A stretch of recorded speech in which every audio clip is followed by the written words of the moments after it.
Assalamualaikum warahmatullahi wabarakatuh. Alhamdulillah, puja dan syukur senantiasa kita panjatkan kepada Allah Subhanahu wa Ta'ala. Begitupun juga salat dan salam, mari senantiasa kita curah dan limpahkan kepada baginda Nabi besar Muhammad Sallallahu Alaihi Wasallam. Alhamdulillah teman-teman sekalian, mudah-mudahan teman-teman sekalian dalam keadaan sehat, dalam keadaan Allah lindungi, dalam keadaan Allah berkahi, dan tentu saja dalam keadaan beriman kepada Allah Subhanahu wa Ta'ala. Pada hari ini kita masih akan melanjutkan sedikit sharing kita tentang The Way to Believe, bab ketiga di buku Beyond the Inspiration yang saya jadikan sebagai sesuatu yang kita bedah. Bukunya ini Beyond the Inspiration, teman sekalian, ini bukunya. Dan kita sudah bahas buku ini sudah hampir sekarang episode yang ke-20, Alhamdulillah. Dan kita sudah sampai pada pembahasan kemarin ketika kita mengetahui tentang dari mana asalnya manusia, itu adalah dari pencipta. Kita meyakini bahwa pencipta itu pasti ada, maka pertanyaan berikutnya adalah pencipta ini siapa? Atau pertanyaan berikutnya adalah apa yang diinginkan pencipta ini daripada kita? Kalau teman-teman sekalian mungkin perlu sedikit penyegaran, kita memulai pertanyaan kita dari curiosity, dari berpikir. Ketika kita menggunakan akal, ketika kita mau untuk berpikir, maka kita menemukan bahwa alam semesta, kehidupan, dan manusia itu terlalu rumit untuk bisa tercipta dengan sendirinya. Maka dari situ kita berkesimpulan pencipta ini pasti ada. Pasti ada sesuatu zat di luar daripada manusia, di luar daripada alam semesta dan kehidupan yang tidak terikat dengan hukum-hukum semuanya itu, lalu kemudian dialah yang mengadakan manusia. Nah, itu yang sudah kita temukan. Outer source yang kita maksud, karena kita nggak bisa menjelaskan segala sesuatu yang kita dapat di alam semesta, dunia, kehidupan dan manusia. Misal kita nggak bisa kita nggak bisa untuk mentransfer kehidupan, kita nggak bisa menjelaskan secara langsung dari mana asal manusia ataupun membuat kehidupan itu sendiri, ataupun kita tidak bisa menjelaskan banyak hal, termasuk bagaimana interaksi dan terciptanya alam semesta ini. Nah, outer source ini yang sudah kita bahas dari kemarin, dan kesimpulan episode ke-19 adalah kalau seandainya outer source ini ada, kalau seandainya Tuhan ini ada, kalau seandainya pencipta ini ada, dan memang harus ada supaya kita bisa menjelaskan segala sesuatu kerumitan yang terjadi di alam semesta, terjadi di dalam kehidupan, terjadi pada manusia, maka pasti ada sesuatu yang ditinggalkan oleh sang pencipta kepada ciptaannya untuk bisa mengenali dia seperti apa, untuk tahu maksudnya kayak apa, untuk tahu seperti apa keinginan dia pada kehidupan kita. Makanya kita masuk pada pertanyaan yang berikutnya, yaitu adalah ngapain manusia di dunia ini dan akan kemana setelah mati? Taunya dari mana? Dari manual book atau manual instruction. Kita andaikan kemarin kalau seandainya HP itu diciptakan sama pabrik, HP yang begitu rumit, tapi nggak lebih rumit daripada kita, itu pun datang dengan manual book. Itu pun datang dengan sesuatu yang bisa kita baca untuk mengetahui apa sih sebenarnya tujuan HP ini diciptakan, fitur-fiturnya apa saja sih, dan bagaimana menggunakannya secara maksimal, kan gitu. Maka dia datang dengan manual book. Kalau seandainya kamu mau ngecasnya dengan begini volt, ngecasnya dengan begini ampere. Kalau kamu misalnya mau untuk fitur ini, kamu pergi ke sini, settingnya di sini. Kalau kamu mau masukin kartunya bisa begini yang bisa untuk digunakan di sini, jaringannya apa segala macamnya. Dan kalau rusak kamu harus telepon ke sini dan seterusnya. Itu semua ada di dalam manual book. Kalau seandainya handphone saja datang dengan manual book, masa sih manusia datang begitu aja nggak pakai manual book? Masa sih manusia tiba-tiba datang begitu saja terus nggak ada aturannya, nggak ada yang menjelaskan sebenarnya maksimalnya manusia ini bisa apa dan apa yang nggak boleh dilakukan, do and don't-nya harus ada. Nah, itu adalah manual book. Maka perjalanan saya ketika saya sudah keluar daripada agama saya yang lama, SMP kelas 2, lalu menjadi seorang ateis, belajar sains, berpindah menjadi seorang agnostik. Posisi saya ketika masuk ke IPB, masuk ke kuliah, itu dalam posisi agnostik. Saya meyakini adanya Tuhan, saya nggak bisa menafikan Tuhan dengan akal saya. Akal saya senantiasa berteriak untuk mengatakan bahwa pasti ada sang pencipta itu.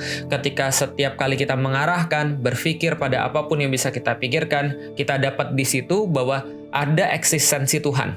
Sudah saya ulangi bahwasanya menemukan Tuhan nggak perlu agama. memerlukan Tuhan hanya perlu untuk berpikir. Kalau kita menggunakan pikiran kita terus-menerus, kita akan dapat keberadaan ataupun eksistensi Tuhan. Nah, posisi saya ketika saya masuk ke IPB, masuk ke kuliah adalah sebagai seorang agnostik yang sudah meyakini adanya Tuhan, tapi saya tidak percaya dengan agama. Walaupun saya yakin bahwa pasti ada manual instruction yang diturunkan buat manusia, supaya manusia tuh bisa tahu seperti apa yang diinginkan oleh pencipta itu dan bagaimana memfungsikan dalam tanda kutip manusia ini secara yang paling maksimal. Itu yang saya yakini. Maka dimulailah perjalanan saya untuk mencari agama. Sebenarnya perjalanan ini sudah dimulai dari ketika saya masih di Palembang. Saya tertarik dengan ilmu filsafat. Saya tertarik dengan ilmu kebijaksanaan. Saya nyari siapa orang-orang yang bijaksana. Waktu dulu ketika SMP kelas 3, saya masih ingat sekali waktu itu terjadi SMP kelas 3 itu terjadi namanya kerusuhan 98. Saya ingat banget ketika kita ngambil NEM itu kita dalam kondisi yang sangat mencekam. Dalam kondisi-kondisi kayak begitu, saya mencari apa sih sebenarnya kebijaksanaan yang bisa kita ambil. Ada nggak sih orang yang cukup bijaksana untuk memberitahu pada saya, untuk menjelaskan pada saya, kenapa sih menjadi seorang yang sipit itu dibenci? Itu adalah pandangan saya zaman dulu. Karena orang-orang Cina tuh kayak dibenci, orang-orang Cina tuh kayak diperlakukan nggak baik. Dan ini bukan teori, karena saya mengalami sendiri. Misal contoh ketika zaman-zaman 98 itu kita mendapatkan semacam kayak surat-surat ancaman. Walaupun kita tahu itu pasti adalah suatu buatan, provokatif namanya, provokasi. Saya diperlakukan tidak baik, jalan-jalan di tengah jalan terus dipanggil, "Oi, Cino." Kalau bahasa Indonesia, Cina dan segala macam. Dan saya tahu bahwa itu adalah sesuatu yang mungkin bukan secara fitrah, secara alami ada pada manusia. Maka saya cari orang bijak mana yang bisa menjelaskan ini, karena saya sudah tidak berharap lagi pada agama. Saya nggak berharap pada agama saya yang lama Katolik, saya nggak berharap pada agama saya yang lama Kristen, apalagi Islam. Kenapa? Karena saya menganggap semua agama tuh sama aja, sama hancurnya. Saya tidak bisa berharap pada agama, karena agama itu terbukti cuma kayak konspirasi aja untuk mengendalikan orang-orang yang banyak oleh orang-orang yang dikit. Itu pendapat saya, walaupun saya meyakini Tuhan itu ada. Nah, masa pencarian ini nggak berhenti, mencari orang bijak yang bisa menjelaskan bagaimana dunia ini bisa bekerja, bagaimana kemudian kita bisa memandang dunia ini dan seterusnya. Sampailah saya ketika di IPB, masuk ke IPB, lalu di situ saya menemukan kondisi yang sama sekali berbeda. Yang saya temukan adalah kondisi yang tidak sama seperti di Palembang. Bukan menjelekkan orang-orang Palembang, bukan menjelekkan Palembang, tapi di Palembang saya tidak melihat bagaimana kondisi keislaman yang seharusnya saya lihat. Karena walaupun di sana mayoritas adalah Muslim, tapi yang ditunjukkan justru Islam tuh mengerikan. Setidaknya belum ada yang pernah datang kepada saya, belum ada yang pernah mendakwai saya yang menyampaikan Islam sebagaimana yang saya dapatkan di Bogor, di IPB. Yang saya dapatkan di Bogor sama sekali berbeda. Keislamannya kental sekali. Kalau saya di Palembang, saking jarangnya saya ngeliat orang itu sholat, sampai-sampai saya berpendapat bahwa sholat tuh cuma pas maghrib. Karena saya nggak pernah dengar azan, setahu saya ya, nggak tahu lah, mungkin saya yang salah ya. Tapi seolah-olah saya tuh kayak nggak pernah dengar azan dan nggak pernah ngelihat orang sholat kecuali pas maghrib. Maka saya nggak punya pengetahuan tentang Islam dan nggak pernah tertarik dengan Islam. Tapi di IPB, karena memang kondisinya itu hanya, kalau saya nggak salah hitung, cuma 4%. Cuma 4% orang-orang yang bukan pribumi yang ada di IPB gitu kan ya. Termasuk saya yang 4% itu. Dan kalau kita bicara tentang agama, ya jelas juga minoritas orang-orang yang bukan Muslim. Maka saya datang dalam satu lingkungan, di kelas saya itu ada sekitar 52 mahasiswa. Seingat saya itu yang bukan Muslim cuma 8 atau 12, tapi nggak lebih daripada itu, seingat saya ya. Nah, maka ketika saya melihat kondisi seperti itu, pandangan saya benar-benar kaget ketika melihat keislaman di IPB. Misal, saya masih ingat sekali ketika masuk ke IPB, lalu setelah kita belajar di kelas, itu padahal baru pertemuan berapa gitu ya. Ada kakak kelas datang, masuk lalu kemudian bilang kami dari Rohaniwan Islam, Rohis. Oke, saya bilang katanya. Lalu dia bilang gini, yang ikhwan tolong sebelah kiri, yang akhwat tolong sebelah kanan. Saya tuh kedengaran di kuping saya bukan ikhwan dan akhwat ya. Mohon maaf, waktu itu kan belum muslim. Yang kedengaran dari saya Iwan sebelah kiri, Ahwat sebelah kanan. Saya tuh bingung, Iwan tuh nama bapak saya gitu kan ya. Tahu dari mana dia bapak saya namanya Iwan gitu kan ya.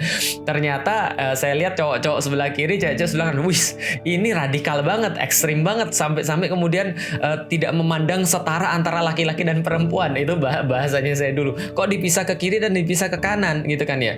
Lalu mereka bilang, "Oke, hari ini kita mau mengambil pengurus Rohis." Nah, tiba-tiba teman saya namanya Samsul ini terus bilang, "Lik, kalau kamu nggak mau ikut nggak apa-apa, karena ini adalah Rohaniwan Islam. Jadi kalau kamu nggak ikut nggak apa-apa."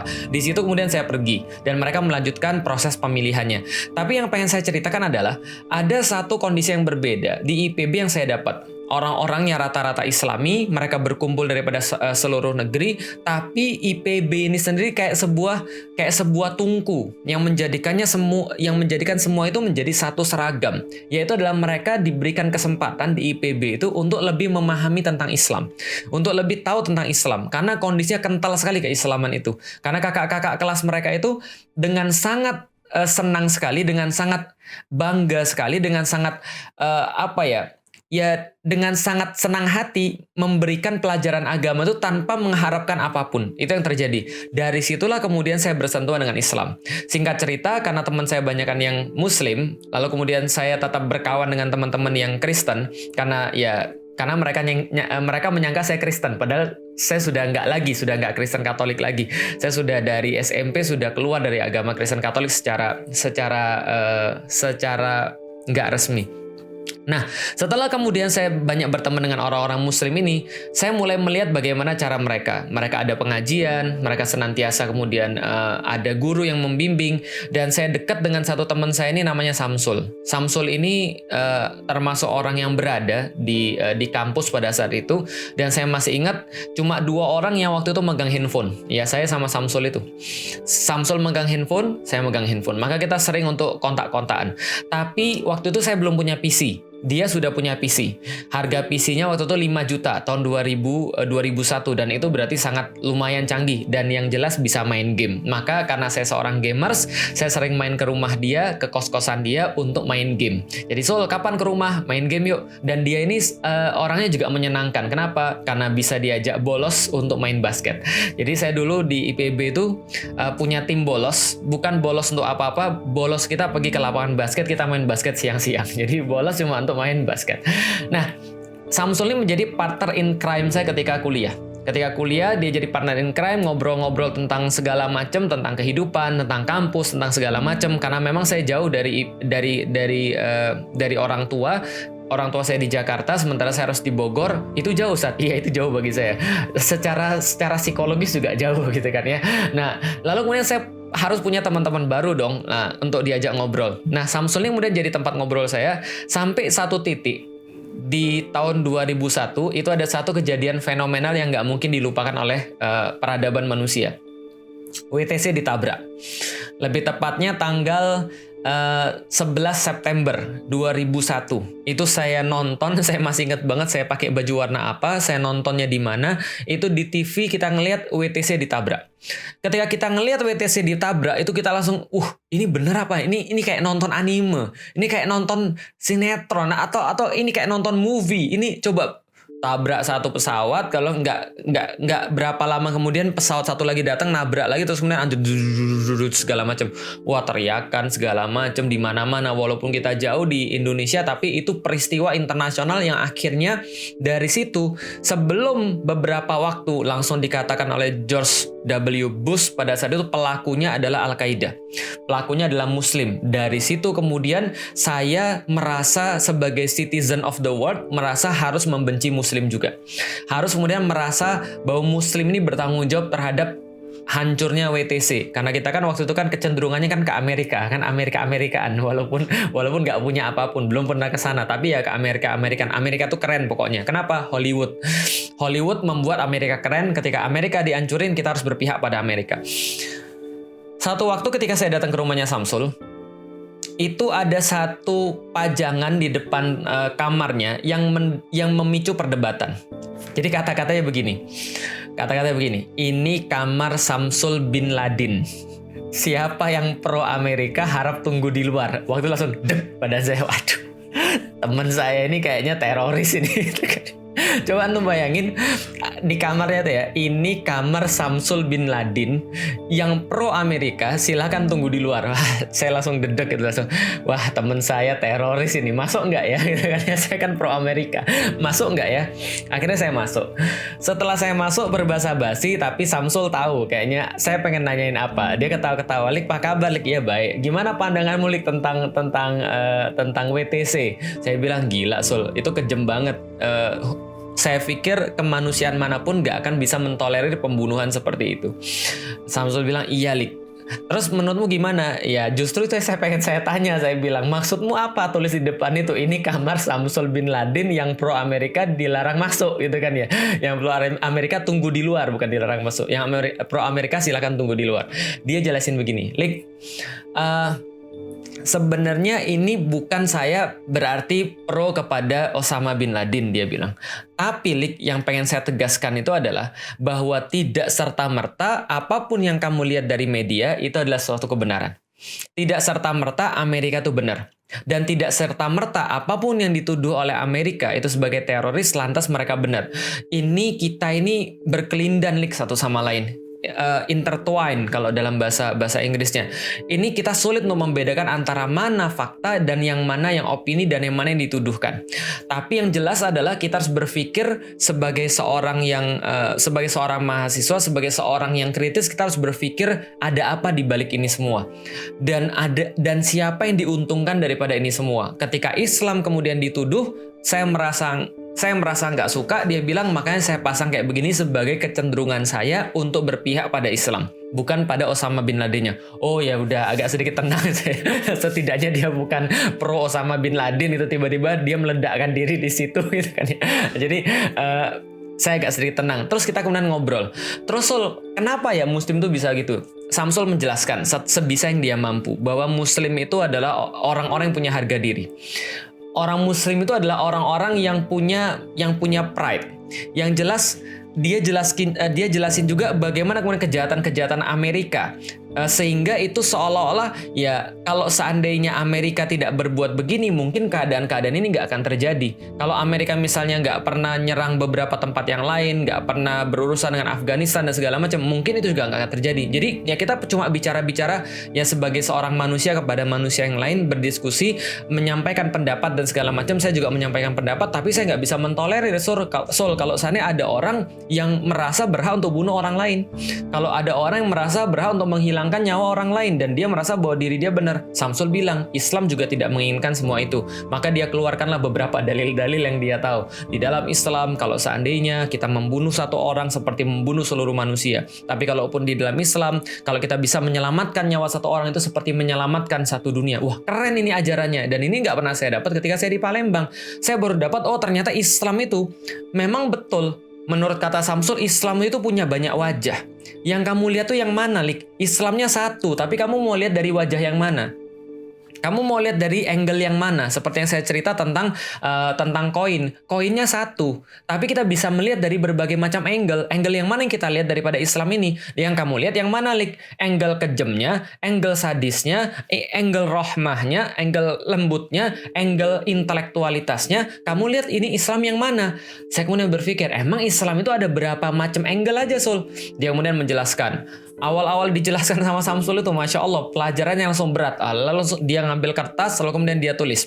Lik, Islam itu ada banyak penampakan di orang. Ada ritual, ada kemudian akhlak, ada kemudian politik. Widih, langsung masuk ada politik. Nah, dia bilang kesemuanya ini dulu ditampilkan dengan sangat baik oleh sebuah institusi namanya khilafah. Widih, dari situlah kemudian saya langsung jadi radikal. Enggak. Jadi waktu itu belum ada orang-orang yang bernarasi aneh kayak sekarang bahwa khilafah itu adalah seolah-olah sama kayak PKI, sama kayak teroris. Enggak ada. Dulu orang berpikir khilafah itu sederhana berdasarkan pemahaman fikih bahwa khilafah adalah sebuah sistem pemerintahan yang berusaha untuk menyesuaikan dengan Rasulullah Shallallahu Alaihi Wasallam. Itu aja dia jelasin. Nah, ketika khilafah ini masih ada kemudian namanya khilafah Umayyah, ada kemudian khilafah Abbasiyah, ada kemudian khilafah Utsmaniyah. Nah, mereka ini menunjukkan keislaman secara utuh.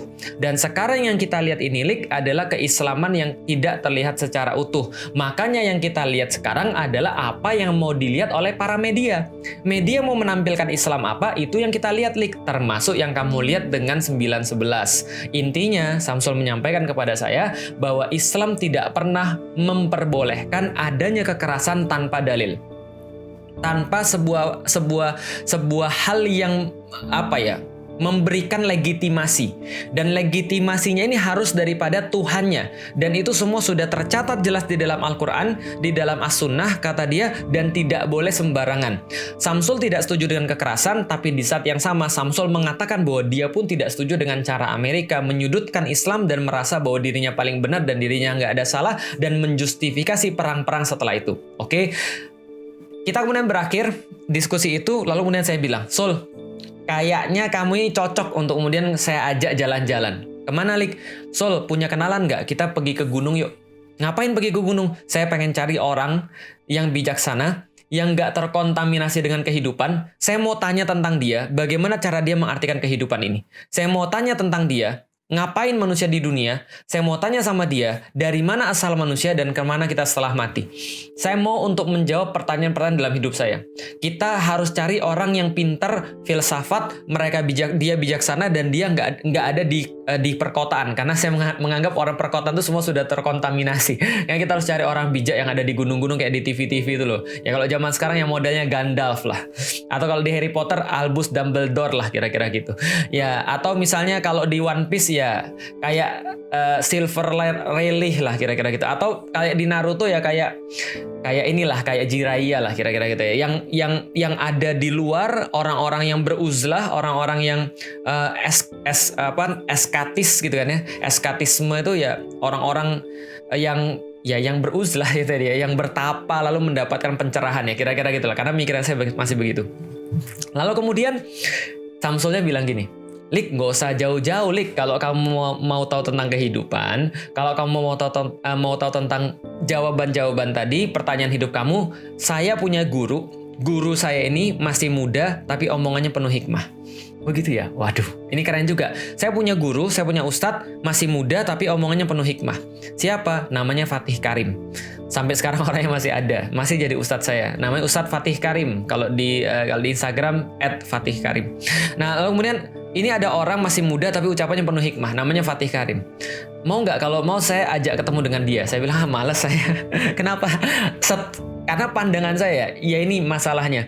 Saya nggak bisa menyalahkan kalau ada orang-orang yang nganggap saya radikal, karena mereka sudah di-framing oleh media, sudah di-framing oleh orang-orang yang tidak bertanggung jawab. Sebagaimana saya dulu di-framing, kalau ustadz itu ya paling cuma ngurusin akhirat, cuma ngurusin surga dan neraka, cuma ngurusin orang-orang nikahan, cuma ngurusin orang-orang sedekahan, cuma ngurusin orang-orang yasinan, kemasukan setan gitu kan ya, sunatan gitu kan ya. Cuma itu aja. Dan saya tuh dalam pikiran saya ustadz itu kuno gitu loh, maksudnya ustadz tuh nggak akan bisa jawab pertanyaan-pertanyaan hidup. Ya wajar karena saya sudah di framing begitu. Nah kak dia bilang enggak, Lik, ini ustadz kita Fatih Karim ini dia ngajarin kita rutin, dan dia pengetahuan tentang dunianya sama bagusnya dengan pengetahuan akhiratnya. Saya bilang oke, kalau gitu kita coba akan ketemu dengan Ustadz Fatih Karim. Diaturlah ketemu dengan Ustadz Fatih Karim, tapi sebelum ketemu Ustadz Fatih Karim, karena saya ini sekos-kosan sama mereka semuanya, akhirnya saya pindah kos-kosan, lalu kemudian bersama mereka semua, ini ceritanya fast forward, lalu kemudian kita pindah ke tahun kedua, dari Baranang Siang kita pindah ke Darmaga atau Dramaga, sama aja, kita sewa satu rumah untuk jadi kos-kosan. Di situ ada 2 orang yang bukan muslim, sementara ada sekitar 7 orang yang muslim ya. Nah, kita di situ kita tinggal bareng, dan saya mulai mengakses beberapa buku-buku bacaan mereka. saya baca buku, ada satu judul tentang pergaulan Islam. Jadi Nizamul Ijtimai fil Islam, sistem pergaulan di dalam Islam. Sebelum ketemu dengan Ustadz Fatih Karim, saya sangat senang membaca buku-buku keislaman. Saya pengen lihat cara pikir mereka itu seperti apa. Dan karena saya paling senang dengan hubungan antara pria dan wanita, maka saya bacalah buku sistem pergaulan di dalam Islam yang mengatur bagaimana cara laki-laki dan wanita itu harusnya berinteraksi. Nah, saya baca bukunya dan saya tuh memang sakti.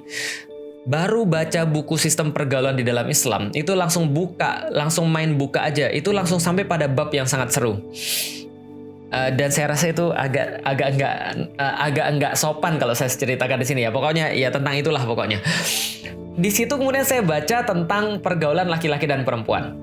Lalu setelah baca tentang laki-laki dan perempuan, saya mendapatkan banyak hal yang harus saya tanyakan. Bagaimana posisi perempuan dibandingkan dengan laki-laki? Apakah betul laki-laki itu bisa menikahi banyak orang begitu saja? Apakah betul seolah-olah perempuan di dalam Islam ini seolah-olah seperti pembantu, cuma ngurusin kasur, dapur, sumur? Apakah betul perempuan ini di dalam Islam dimarginalkan dan seterusnya? Itu semua kemudian saya pengen tahu. Setelah saya pengen lihat semuanya, setelah saya baca banyak buku mereka, salah satunya adalah sistem pergaulan dalam Islam tadi, akhirnya pucuk dicinta ulam tiba. Suatu saat saya mau diperkenalkan dengan Ustadz Fatih Karim. Waktu itu beliau lagi ngisi di Masjid Al-Huriyah, IPB, dengan satu ustadz yang lain namanya Ustadz Ahmad Jannati. Membahasnya Masya Allah tahun 2002. Bayangin ya, ketika selesai September, isu terorisme lagi di mana-mana, mereka bahas tentang menepis opini negatif tentang syariat Islam. Bahasanya potong tangan, bahasanya rajam, bahasanya ya segala macam yang dalam tanda kutip mengerikan di depan publik karena framingnya begitu. Yang bahas Ustadz Fatih Karim, yang bahas Ustadz Ahmad Jannati. Di sebelah Al-Huriyah itu ada lapangan basket tempat saya nongkrong. Lalu kemudian saya nongkrong di lapangan basket, Samsul bilang, "Lik, nanti kalau sudah waktunya nanti saya kasih tahu." Setelah kemudian menjelang akhir-akhir acara, pada saat kesimpulan saya dimasukkan ke masjid dan alhamdulillah waktu itu karena kita memang mau untuk mencari Islam, boleh untuk masuk ke masjid walaupun saya belum muslim. Orang-orang pada ngeliatin, wah ini kayaknya ada orang sipit datang ke masjid, ini ngapain ini gitu kan ya, apa mau protes atau mau apa. Saya duduk di situ mendengarkan kesimpulan, dengerin mereka doa. Setelah itu Ustadz Fatih Karim keluar, kita kenalan dan kita duduk di teras masjid sambil memandang waktu itu ke arah sebelah timur ya. Nah, teras sebelah timur masjid. Waktu itu kita ngobrol di situ. Ustadz Fatih Karim ngomong gini, "Lik, saya terus terang nggak punya waktu banyak karena setelah ini saya ada kajian yang lain lagi. Nanti kalau seandainya kamu perlu waktu lagi, saya akan sediakan waktu khusus buat kamu. Kalau kamu mau nanya sesuatu yang paling penting, nanyain aja sekarang." Saya langsung nanya, "Ustadz, benar nggak di dalam Islam bahwa Islam tuh memperbolehkan budak bagi perempuan? Jadi memperbudak orang, baik perempuan ataupun laki-laki."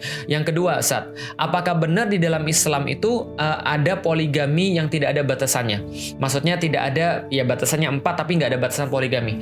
Ustadz Fatih Karim ketawa pada saat itu, lalu kemudian dia bilang, "Jadi gini Lex, ini nggak bisa saya jelasin dengan singkat karena sebelum saya menjelaskan tentang syariat, saya harus menjelaskan pada antum tentang akidah, tentang perkara-perkara yang sangat dasar di dalam Islam. Nah, kalau ini sudah dijelasin, baru saya bisa menjelaskan yang lainnya." Begitu dia baru ngomong begitu, kita baru ngomong sedikit, azan berkumandang dan dia bilang, "Kita nanti cari waktu, datang ke rumah saya, nanti kita diskusi panjang." Nah, itulah kemudian perkenalan saya dengan Fatih Karim yang pertama. Setelah selesai itu, maka kita buat janjian yang berikutnya. Janjian yang berikutnya, kalau saya nggak salah ingat, itu terjadinya hari Kamis. Hari Kamis, lalu kemudian Ba'da Isya. Saya punya teman lagi yang lain, dia ngajak saya pergi, "Yuk Lik, saya temenin." Pergilah kita dari Darmaga pergi ke Baranang Siang, ya tempat Ustadz Fatih Karim kemudian tinggal kos pada saat itu. Kita sampai di sana maghrib, nungguin Ustadz Fatih Karim dan teman saya sholat. Ba'da Isya kita mulai diskusi. Diskusi itu berlangsung akhirnya sampai sampai menjelang subuh. Dan di situ kita benar-benar nggak makan, kita benar-benar nggak apapun kecuali diskusi. Diskusinya apa aja panjang banget. Ya, yang jelas saya dapat pengajian waktu itu dari Ba'da Isya sampai dengan menjelang hampir subuh gitu kan. Kita diskusi terus. Nah, apa yang kemudian terjadi pada saat itu, Ustadz Fatih Karim selesai Isya, lalu kemudian dia nyuguhin saya makanan, kita makan bareng. Dari situ juga saya mikir, wah ternyata orang muslim itu juga mau ngasih makan ya. Karena ya kadang-kadang ada perkara-perkara yang sangat sederhana tapi itu memberikan sebuah impact ya pada orang. Kemurahan hati kita kepada orang-orang ketika kita mau untuk membantu perkara-perkara kecil itu bisa jadi menjadi jalan hidayah bagi orang. Setelah kemudian saya berada di rumahnya Fatih Karim, kita mulai diskusi kita. Lalu kemudian dia mulai menyampaikan, Lix, jadi gini ceritanya. Sebelum orang membahas tentang syariat, halal dan haram, maka dia harus membahas dulu tentang akidah. Nah sekarang terserah antum mau menanyakan dulu perkara-perkara yang antum pengen, atau saya jelasin dulu dari perkara-perkara yang awal sehingga antum tahu runutan Islam ini kayak apa.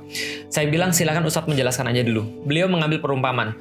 Ini kayak nyusun Lego, atau ini kayak kita buat rumah.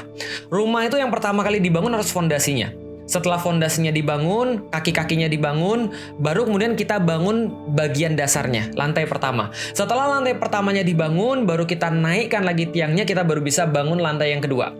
Setelah lantai kedua dibangun, lalu seterusnya kita bisa bangun lantai ketiga. Setelah semuanya selesai, kerangka rumahnya jadi, baru kita bisa bicara tentang finishing. Setelah kita bicara tentang finishing, baru kita beli perabot-perabotnya. Baru kita beli kulkas, baru kita beli sofa, baru kita beli ranjang, baru kita beli AC, baru kita beli segala-galanya. Tapi kita tidak bisa melakukannya secara terbalik. Ini tertib di dalam membangun rumah.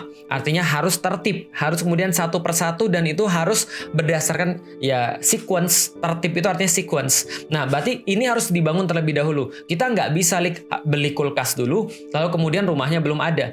Atau kita nggak bisa gambar interior sebelum kita punya struktur rumahnya kayak apa. Dan kita nggak bisa bangun lantai 2 sebelum bangun lantai 1. Dan nggak mungkin bisa bangun lantai 1 sebelum kita punya fondasi. Maka yang saya mau jelaskan kepada antum, ini fondasinya. Apa yang beliau jelaskan kepada saya? Yang beliau jelaskan kepada saya persis seperti yang saya jelaskan dari dari episode ke-9 sampai dengan episode ke-19. Episode ke-10 sampai episode ke-19. Jadi kalau Anda pengen tahu apa yang dijelaskan, itu yang dijelaskan sama Ustaz Fatih Karim pada saya. Yang akhirnya saya jelaskan ke antum, tentu dengan tambahan saya dengan cara saya sendiri. Tapi yang dijelaskan adalah seperti itu. Dari titik itu saya bilang, gila, ini kok bisa sama yang dia jelaskan dengan pengalaman hidup saya. Saya tuh seolah-olah pengen bilang, saya tuh mikir begitu. Oh iya juga ya. Kenapa penjelasannya sama kayak saya? Kenapa penjelasannya adalah bahwa harus dari meyakini Tuhan dulu, harus dari kemudian tidak bisa menolak Tuhan itu ada dulu dan segala macamnya. Sampai pada satu titik saya bilang, saya sudah ngalamin semua itu. Makanya saya bilang sama Ustadz Fatih Karim, saya itu ketika ketemu antum Ustadz, ketika dijelaskan tentang Islam, itu kayak jerami kering kena api. Kebakar semuanya. Jadi seolah-olah apa yang saya ngomong tuh nyambung, apa yang saya pikirin tuh semua nyambung dengan pembicara Ustadz Fatih Karim. Ngobrol panjang, cerita panjang segala macam tentang Islam, sedikit demi sedikit terjawab. Permasalahan takdir terjawab. Permasalahan tentang, saya nanya pada Ustadz Fatih Karim, kalau Tuhan itu adil, kenapa ada orang lahirnya cacat sementara ada orang lahirnya nggak cacat? Kalau Tuhan itu adil, kenapa begini, kenapa begitu? Kalau seandainya Tuhan itu adil, kira-kira masuk surganya yang mana? Apakah orang-orang yang baik dan orang-orang jahat masuk surga kayak seperti pandangan saya dulu, bahwa kalau Tuhan itu maha kasih, semuanya masuk surga, baik penjahat, baik orang baik masuk surga? Nggak adil dong kalau gitu. Sekarang konsep keadilan di dalam Islam seperti apa? Beliau jelaskan lagi. Konsep jihad seperti apa? Beliau jelaskan lagi. Konsep perbudakan seperti apa? Beliau jelaskan lagi. Konsep wanita seperti apa? Beliau jelaskan lagi. Tapi kemudian ujung-ujungnya ada satu benang merah yang beliau ingin jelaskan. Perkara syariat itu tergantung keyakinan kamu. Yang saya akhirnya menyatakan, yang akhirnya saya mengibaratkan seperti dokter dan resepnya. Jadi kalau seandainya Anda sudah percaya resepnya, Anda sudah percaya dokternya, maka resepnya itu menjadi make sense. Tapi kalau Anda nggak percaya sama dokternya, mau resepnya sekeren apapun, Anda nggak akan mau terima. Jadi kuncinya adalah meyakini Tuhannya, meyakini bahwa dia memang Tuhan, maka syariatnya apapun juga kita akan menjadi make sense bagi kita. Apabila sudah make sense bagi kita ini adalah dokter, maka resepnya make sense. Apabila sudah make sense bagi kita bahwa Allah itu adalah Tuhan, maka syariatnya menjadi make sense. Ini seperti itu, maka saya terjawab semuanya. Beliau mengambil contoh lagi misalnya, misalnya, ada orang bertanya, kenapa kalau seandainya kita nggak boleh makan babi? Ya kalau kita jelaskan secara syariat ya percuma. Babi itu nggak boleh dimakan karena sudah syariat Allah. Ada yang menjelaskan dengan cara yang menurut saya justru bisa membuat masalah baru. Kenapa babi nggak boleh? Ya karena babi berpenyakit, makanya nggak boleh dimakan. Itu bukan sebab syariat. Itu adalah hikmah syariat. Kalau secara hikmah syariat dijadikan sebagai penyebab seolah-olah syariat itu turun, bisa bahaya. Kenapa babi nggak boleh dimakan? Karena babi itu ada banyak penyakitnya. Kita bisa ngomong lah kalau penyakitnya sudah nggak ada lagi, oh itu karena babi hidupnya di tempat yang kotor. Kalau babi hidupnya di apartemen, kan tetap nggak boleh, gitu kan ya. Nah ini kemudian beliau katakan, berarti contoh kalau kenapa kita nggak boleh makan babi? Jawabannya sederhana, karena itu syariat Allah. Itu sudah resepnya. Lah kenapa resepnya harus kita taati? Karena dokternya lebih tahu. Karena kita bukan dokternya, kita bukan Tuhannya. Maka kalau kita sudah buktiin dia Tuhannya, maka kita mengikuti apa kata-katanya dia. Sederhana. Maka beliau juga menjelaskan, dengan cara yang sama, itulah yang bisa menjelaskan. Kenapa kalau kita kentut, yang wudhu itu mukanya, bukan pantatnya yang dibasuh. Padahal yang kalau kentut itu keluarnya lewat pantat misalnya. Tapi kan kita nggak bisa basuh di situ. Maksudnya bukan disuruh basuh di sana, tapi kita disuruh basuh muka. Malah yang di situ nggak disuruh basuh. Kenapa? Itulah syariatnya, itulah halal dan haramnya. Maka beliau mengutip. Makanya Aisyah kemudian menyatakan, seandainya syariat ini, halal haram ini turun sebelum adanya akidah, insya Allah kita menolaknya. Karena kita belum siap untuk menerima halal dan haram. Karena kita belum meyakini dokternya, kita belum meyakini Tuhan itu siapa. Maka setelah kita diskusi panjang lebar, ya panjang lah, dari episode ke-10 sampai episode ke-19 gitu kan ya. Panjang lebar. Akhirnya kemudian saya bilang, saya sudah cukup, saya sudah merasa cukup, dan saya sekarang meyakini bahwa benar Islam ini adalah agama yang benar. Apa yang membuat saya meyakini? Di antara panjangnya diskusi itu, ada satu diskusi yang benar-benar mengena dan menjadi titik balik saya. Yaitu apa? Diskusi tentang manual instruction. Saya nggak hendak untuk menjelaskan kenapa saya meninggalkan agama saya yang lama. Teman-teman boleh lihat segala macam yang ada, pelajari saja. Karena orang tuh kadang-kadang sensi. Kita menyampaikan tentang sesuatu yang kita rasakan, kita dianggap menghina. Padahal ini adalah sesuatu yang kita rasakan, dan itu boleh-boleh saja sesuatu yang kita rasakan, dan memang faktanya begitu. Salah satu contoh, saya cuma cerita satu contoh aja. Permasalahan terbesar pada seluruh kitab suci selain Islam adalah bahwa kitab sucinya tidak dikasih tahu dengan bahasa apa. Ini problematika yang sangat besar sekali. Dan ketika kemudian mereka dengan bangga mengatakan bahwa ini kitab sudah diterjemahkan begitu banyak bahasa, di saat yang sama itu problemnya menjadi problem yang sangat besar sekali. Di saat yang sama mereka bilang, daripada kitab Al-Quran, itu kemudian bahasa Arab, dan orang kan nggak semua bisa baca bahasa Arab. Salah besar. Justru itu metode penjagaan yang paling sempurna. Karena itu ditulis dalam bahasa aslinya, dalam bahasa Rasulnya, dalam bahasa kaumnya, dan itu ditulis dalam bahasa yang sangat dikenal di zaman itu, dan ada trace-nya. Dan kita bisa tahu kata ini maksudnya apa di masa itu. Kita tahu bahwa kemudian kaum ini memaknai ayat ini dengan cara seperti apa, atau bahasa Arab dengan cara seperti apa. Tapi itu nanti kita bahas. Yang kita bahas adalah itu kitab satu-satunya yang bebas daripada kesalahan linguistik adalah Al-Quran. Kok bisa begitu? Oke, contoh. Gak usah bicara dengan bahasa Yunani, Ibrani, Aram. Gak usah. Kita bicara aja tentang bahasa Malaysia dan bahasa Indonesia. Anda dari Indonesia pergi ke Malaysia, bisa jadi orang banyak salah paham dengan Anda. Dari tadi aja ucapan saya, itu saya udah berusaha untuk mengucapkan sesuatu yang baik, tapi kadang-kadang nggak bisa, karena nggak ada padanan katanya. Contoh teman-teman sekalian, di bahasa Malaysia, itu Anda nggak bisa mengucapkan kata butuh. Mohon maaf kalau ada teman-teman dari negeri jiran, dari Malaysia yang ada di sini, tapi saya cuma mau ngasih contoh aja. Teman-teman nggak bisa mengucapkan kata butuh.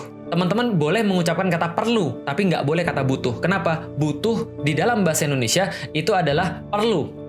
Saya butuh pensil, berarti saya perlu pensil. Di bahasa Malaysia, itu artinya alat kelamin laki-laki. Jadi teman-teman nggak bisa bilang kayak gitu di Malaysia. Tadi saya bilang pantat, itu nggak bisa bilang di Malaysia. Di Malaysia harus bilangnya bokong. Karena kalau yang tadi itu berarti alat kelamin perempuan. Paham teman-teman sekalian? Ini menghasilkan sebuah kebingungan yang sangat besar. Dari tadi mungkin kalau ada orang Malaysia yang nonton ini, mungkin mereka ketawa-ketawa dari tadi. Wah, Ustaz Felix ngomongnya jorok gitu kan ya. Bukan jorok, tapi memang itu yang terjadi. Nah, itu kesalahan linguistik. Nah, bagaimana mungkin kita bisa mengartikan satu kitab yang ditulis jauh setelah kemudian nabinya sudah nggak ada lagi, dan ditulis bukan dengan bahasa aslinya? Karena kita tahu bahwa ada satu informasi yang menyatakan bahwa yang pertama kitab suci itu adalah berbahasa Yunani. Makanya yang dikenal adalah Yesus Kristus. Bukan kemudian Isa Al-Masih. Atau dalam bahasa Ibrani Isa. Mesias gitu kan ya. Tapi Yesus Kristus, padahal Kristus artinya Mesias, artinya Al-Masih artinya. Sama. Tapi Kristos dalam bahasa Yunani. Nah, berarti kalau orang-orang yang pertama kali beragama Nasrani adalah orang-orang Nasrani dan kitab-kitab ditulis dengan yang pertama kali menganut agama Kristen adalah orang-orang Yunani, Nasrani adalah orang-orang Yunani, maka bahasanya dikembangkan dalam bahasa Yunani dan itu tidak sama dengan bahasa asalnya Yesus. Ini menjadi problem besar, problem linguistik. Contoh lagi misalnya, orang Arab sama orang-orang Ibrani, sama orang-orang Yahudi, itu punya persamaan kata, akar katanya sama. Contoh kata-kata rabbi, ro sama ba. Rabbi itu di orang-orang Ibrani dimaknai sebagai guru. Di orang-orang Arab, Robbi atau Rabbi itu dimaknai sebagai Tuhan. Asal katanya sama, Robba. Robba artinya tumbuh. Artinya sesuatu yang mengembangkan, sesuatu yang terpelihara. Berarti kata-kata Robbi itu artinya yang memelihara, yang mengembangkan, yang menjadi guru, yang mengajarkan dan segala macam. Tapi dalam bahasa Ibrani jadinya guru, Rabbi. Sedangkan dalam bahasa Arab jadinya Tuhan. Nah, ini berbahaya. Ini Tuan atau Tuhan? Ini guru atau Tuhan? Ini artinya yang mana? Ini masalah linguistik. Maka kita harus tahu bahasa aslinya apa, dan bahasa asli harus terus-menerus disertakan. Karena begitu ini ditranslate, dari translate lagi, dari translate lagi, jadinya kacau. Makanya Al-Quran itu harus dibaca dalam bahasa aslinya. Karena kalau misalnya ditranslate lagi, kacau akhirnya. Karena padanan katanya nggak ada. Misal, dalam bahasa Jawa, grundel itu padanan bahasa Indonesianya apa, ayo? Grundel, ada yang bisa tahu? Grundel bahasa Indonesianya apa? Grundel itu ya ini Sat, ngedumel. Ngedumel juga bahasa Jawa. Dan ngedumel tuh keluar, grundel nggak keluar. Kalau gitu grundel apa, Sat? Menggerutu tuh keluar, grundel nggak keluar. Jadi grundel tuh apa? Grundel tuh adalah perasaan yang sangat membuncah di dalam dada, nggak bisa keluar gitu kan ya. Tapi kesel banget rasanya. Ya itu grundel. Nggak ada padanan bahasanya. Apalagi orang-orang Sunda. Orang Sunda itu punya 4 atau 5 kata untuk jatuh. Jatuh ke jengkang, jatuh dengan pantat, jatuh dengan kaki 1, jatuh dengan kaki 2, jatuh ke depan, jatuh ke belakang. Ya itu orang Sunda yang lebih tahu lah bahasanya. Ketelisep, apalah segala macam saya nggak ngerti. Tapi saya pernah dijelasin, kaya juga ya orang Sunda dengan cuma jatuh doang gitu kan ya. Jatuh kena muka, jatuh nggak kena muka dan segala macamnya. Itu ada banyak kata-kata. Gitu kan ya. Grundel marah, nggak juga marah. Karena marah itu beda dengan grundel. Makanya dalam bahasa Jawa ada grundel, ada kemudian marah. Gitu kan ya. Ada marah dalam bahasa Jawa itu apa ya? Ya itulah nanti kalau ingat nanti saya sampaikan. Nesu gitu kan ya. Jadi ya itu beda. Makanya ada bahasa yang berbeda. Tapi after all teman-teman sekalian, saya pengen menyampaikan kesalahan linguistik ini adalah sesuatu kesalahan yang paling parah. Maka kita nggak bisa mengandalkan pada satu kitab yang punya permasalahan dengan permasalahan linguistik.